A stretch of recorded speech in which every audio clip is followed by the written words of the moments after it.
गर्दैछौँ र यहाँ चाहिँ अब हाम्रो सेक्वाको लागि तयारी हुँदैछ।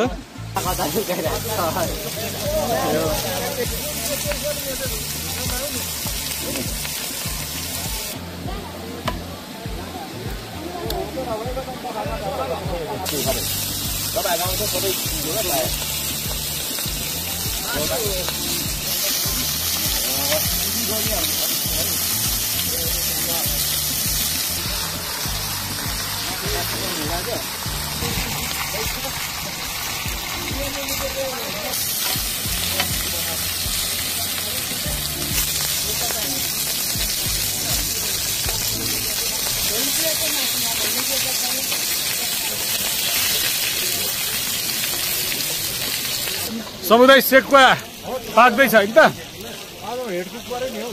ल आज हाम्रो समुदाय चाहिँ हेड कुक है सेक्वा बनाउने।